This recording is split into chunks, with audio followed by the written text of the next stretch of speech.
San Felipe del Morrillo. El más antiguo vigía de la ciudad de Matanzas. Por más de 285 años, esta edificación militar ha custodiado la bahía, siendo testigo y protagonista de grandes acontecimientos históricos. En su entorno aún quedan vestigios de antiguas poblaciones aborígenes y se yergue en uno de los sitios más emblemáticos y hermosos de la urbe. Parece burlar el tiempo, distante y solitario como eterno custodio del río Canímar y de la entrada a la Rada Yumurina. Con los años, perdió parte de su encumbrado nombre y hoy todos le conocen simplemente como el Morrillo.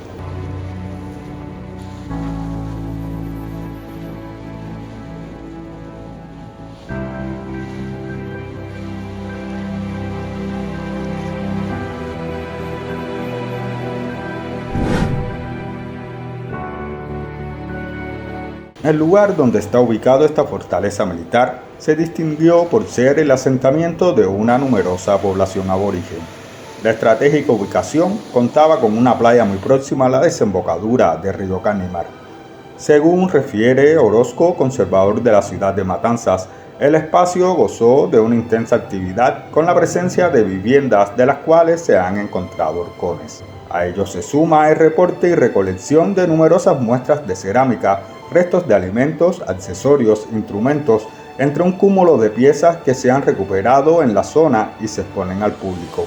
Cerca de allí, se logró rescatar un enterramiento aborigen de manera íntegra, junto a otros restos óseos que han permitido el estudio de nuestras comunidades originarias.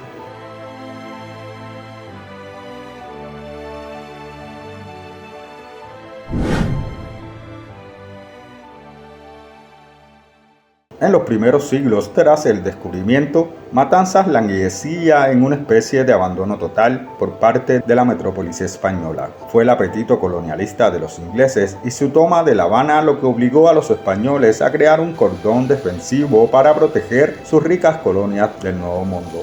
Así, surgió la necesidad de construir fortalezas militares que protegieran a la urbe que gozaba en ese entonces de un pujante y floreciente crecimiento económico.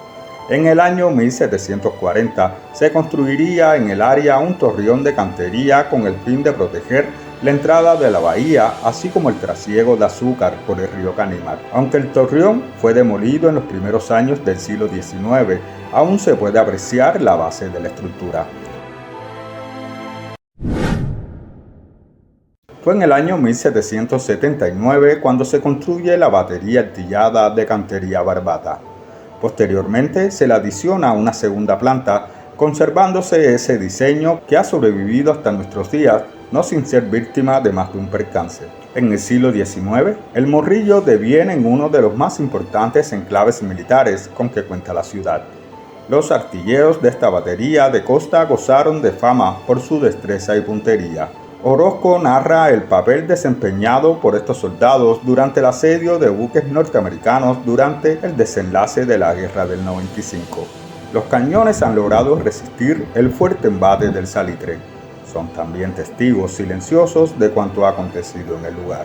Cuando en época de la República el fuerte militar cayó en desuso, si bien la batería logró resistir, no así el inmueble que poco a poco quedó en ruinas. Por eso fue el lugar escogido por el luchador antiimperialista Antonio Guiteras para salir de Cuba. Allí, junto a Carlos Zaponte y otro grupo de seguidores, hicieron noche.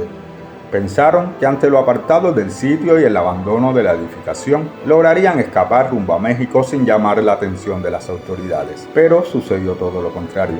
Víctimas de un cerco militar, caerían acribillados a balazos por las tropas enemigas en una de las orillas de Canímar.